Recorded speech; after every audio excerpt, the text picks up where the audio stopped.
আর যদি মুমিন না হয় তখন উত্তর দিতে পারবে না, তখন আফসোস করে বলবে হায় হাতা লা আদরি, হায় হাতা লা আদরি, হায় হাতা লা আদরি, আমি তো জানি না আমার রবকে, আমি তো জানি না আমার দিনকে, আমি তো জানি না, আমি তো চিনি না ওই ব্যক্তিকে, ওই ব্যক্তিকেও আমি কোনোদিন দেখি নাই, চিনি না।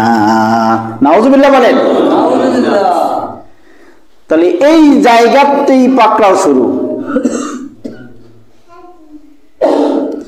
এইখান থেকে জাহান্নামের ফয়সালা হয়ে যাবে। ফেরেশতাদেরকে অর্ডার করা হবে ওই ব্যক্তির জন্য জাহান্নামের থেকে কবরের সাথে সুড়ঙ্গ করে দাও। নাউজুবিল্লাহি মিন যালিক। সুড়ঙ্গ করে দেওয়া হবে। কিয়ামতের আগ পর্যন্ত কবরে বসে বসে জাহান্নামের আযাব ভোগ করতে শুরু করবে। কিয়ামত পর্যন্ত ওই ব্যক্তির কবর আযাব আর মাফ হবে না, কারণ ঈমান নাই, প্রথমেই ধরা খেতে হবে। তাহলে ওই সময় বলবে হায় হাতা, হায় হাতা, হায় হাতা, আফসোস আফসোস আফসোস, আমি তো জানি না। তাহলে আফসোস করতে হবে কোন সময়? ইউখাদিউনা আল্লাহ ওয়াল্লাযীনা আমানু ওয়া মা ইয়াখদাউনা ইল্লা আনফুসাহুম ওয়া মা ইয়াশউরুন। ওরা ধোঁকা দেয় মানুষকে, কিন্তু ধোঁকায় নিজেরাই পড়ে। জান্নাতবাসীদেরকে দেখে হাসরের ময়দানে ফয়সালা যখন হয়ে যাবে, জান্নাতীদেরকে দেখে দেখে তারা বলবে হায় আফসোস, আমরা তো দুনিয়ায় বসে আলেম ওলামাদেরকে অমান্য করেছি, কোরআন হাদিসকে অস্বীকার করেছি, বিশ্বাস করি নাই, হুজুরদের কথা বিশ্বাস করি নাই, রাসূলদের কথা, সাহাবায়ে কেরামদের কথা বিশ্বাস করি নাই। কিন্তু এখন দেখছি ওই সমস্ত আলেম ওলামারা যা বলেছে, কোরআন হাদিস থেকে বরাত দিয়ে যা বলেছে, সব তো পুঙ্খানুপুঙ্খানুভাবে বাস্তবায়ন হয়ে গেছে।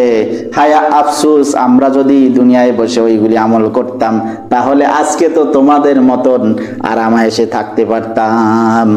ধাপে ধাপে ধাপে ধাপে আফসোস করবে আর আফসোস করবে। আল্লাহ তাই বলছেন ইউখাদিউন আল্লাহ, ওরা ধোঁকা দিতে চায় আল্লাহকে। ওয়া ইয়াখদাউনা ইল্লা আনফুসাহুম ওয়া মা ইয়াশউরুন, ওরা নিজেরাই ধোঁকায় পড়ে যাবে। এই ধরনের 6 শ্রেণীর মানুষকে আল্লাহ রাব্বুল আলামিন বলতেছেন, রাসূলকে পর্যন্ত বলেছেন হে রাসূল আপনিও ওদের সাথে মিশবেন না। 1 নাম্বার হলো কথায় কথায় যারা শপথ করে। কি করে? শপথ করে সত্যি আমি এই কাজ করি না, আমার মায়ের কসম আছে না, সত্যি আমি এই কাজ করি না, আমার ছোট্ট বাচ্চা আমার সামনে, ওর মাথায় হাত রেখে কসম করছি। কি এগুলো আছে না আমাদের সমাজে প্রচলন? মানে মিথ্যাটাকে ও কসম খেয়ে ও জানে যে 2-1 বার কসম করলে ওতে কিছু যায় আসে না, ঠিক না? কিন্তু ওই কসম করলে জানে যে মানুষ বিশ্বাস করবে, এজন্য ওই কসম খেয়ে খেয়ে ধোঁকাবাজি করে মানুষের সাথে। গোটা মানুষ নয়, শুধু আল্লাহর সাথেও ধোঁকাবাজি করতে চায়। আল্লাহ বলছেন এই 6 শ্রেণীর মধ্যে ইনি একজন।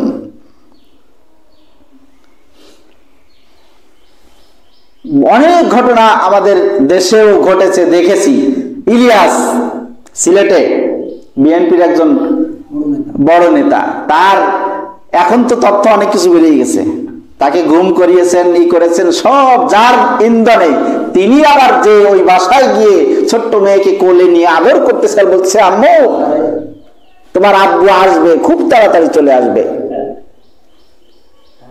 কি ধোঁকাবাজি না? ধোঁকাবাজি না? এরপরে কি করতেছে, একদল কিছু লোক পুষতেছে, পুষে বলতেছে আরে মুক্তি মুক্তি মূর্তি আর ভাস্কর্য এ তো এক, মূর্তি আর ভাস্কর্য এক। কি এই ফতোয়া আলেমরা দিনেই আমরা দিছি না? কি আসলে কি মূর্তি আর ভাস্কর্য একই? হ্যাঁ, একটা ওয়ালমেট, একটা সুন্দরবনের ছবি, এগুলো তো জায়েজ আছে। সুন্দরবনের ছবি, বন জঙ্গল লতা পাতা দিয়ে ফুল সজ্জিত করে সাজানো, এটা জায়েজ আছে। কিন্তু কোন জীব জানদানের ছবি দিয়ে সাজানো তো জায়েজ নাই। এখন আপনি বলবেন যে গাছের ছবি আর এটা মানুষের ছবি, ওই গাছের ছবি ওটা পাগলের ছবি, ওটা অমুকের ছবি, ওটা বাবার ছবি, ওটা খালার ছবি, এক তো আমরা করে দিয়েছিলাম। কি করেছি না?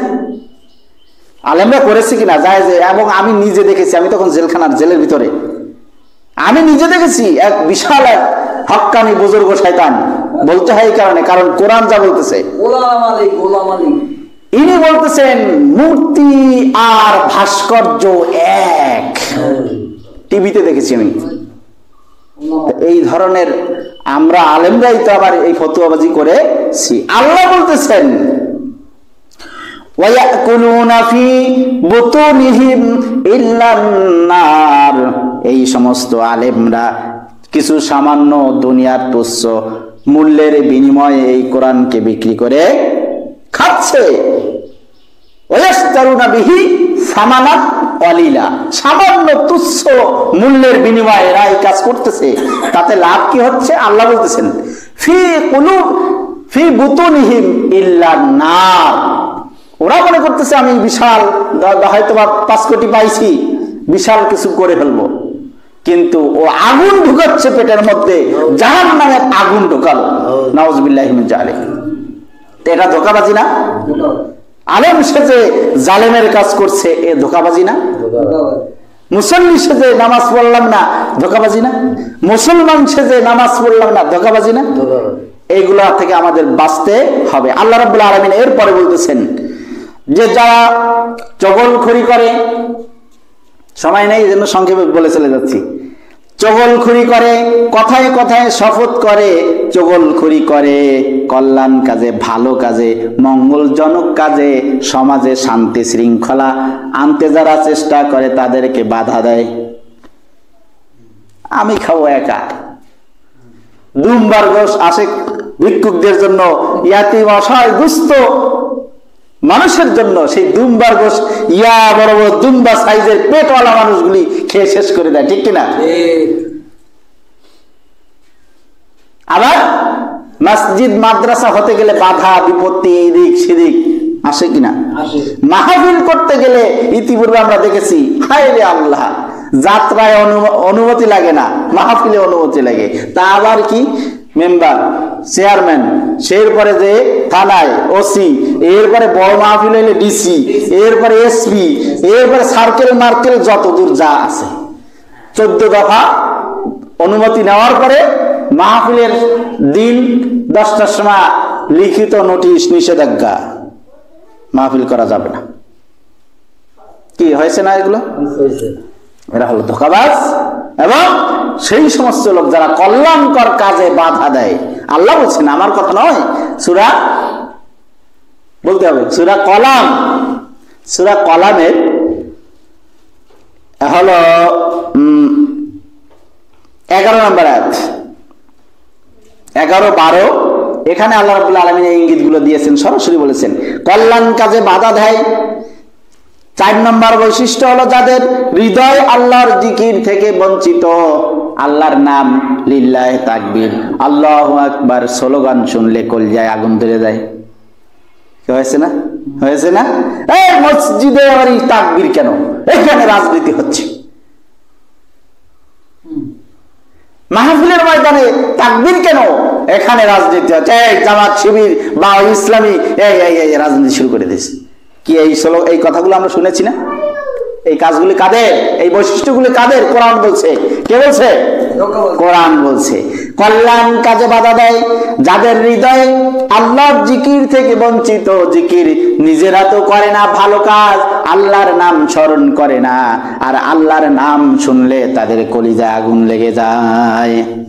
এরপরে 5 নম্বর বৈশিষ্ট্য হলো যাদের জিন্দিগি ইচ্ছা মতন চালায়, দুনিয়াটা মস্ত বড়, খাও দাও ভর্তি করো, নগদ যা পাও হাত পেতে নাও, বাকির খাতা শূন্য থাক।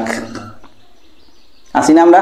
আরে ভাই, আমার কি খাবারের অভাব আছে নাকি? আমি রোজা থাকতে যাবো, কষ্ট হয় ভাই, পারি না। নামাজ সময় নাই, এত ব্যস্ততা রে ভাই, এত কিছু করি, সময় তো পাই না, ঘুমাবো, খাবো কোন সময়? দেখো না, দুপুরের খাবারও খেতে পাই না, এখন সন্ধ্যা প্রায়। এরকম খোড়া উজুয়াত ওয়ালা অনেকেই আছে। আপনাদের এখানে আমি কারো দোষ দিচ্ছি না, মানে অন্য জায়গায়ও আছে আর কি। তাই এগুলি আপনি আমি মানুষকে বুঝ দিতে পারবো, তাকে কি বুঝ দিতে পারবো? আল্লাহ বলছেন, আল্লাহ বলছেন ইউখাদিউনাল্লাহ ওয়াল্লাযীনা আমানু, মানুষকেও ধোঁকা দেয়। ওমা ইয়াখদাউনা ইল্লা আনফুসাহুম ওমা ইয়াশউরুন, কিন্তু নিজেরাই ধোঁকায় পড়তেছে। কিয়ামতের দিন এগুলো সব টের পেয়ে যাবে, আফসোস করবে। ষষ্ঠ নাম্বার বৈশিষ্ট্য হলো অবাধ্য, পাপাচারী, অন্যায় করে, অশ্লীলতা করে, বেহায়াপনা করে, পার্ক সাজায়, ওইখানে নর্তকীদের নিয়ে বড় আয়োজন করে, নাচ, যাত্রাপালা ইত্যাদি ইত্যাদি, বেহায়াপনা করে। এই ধরনের অনেক অনেক অনেক অনেক খারাপ কাজে উৎসাহ দেয়, মানুষকে উৎসাহিত করে, সমাজে এই ধরনের কার্যকলাপের কোনো বাধা বিপত্তি দেয় না। এরাই এই সমস্ত বৈশিষ্ট্যের আওতায় পড়ে যাবে।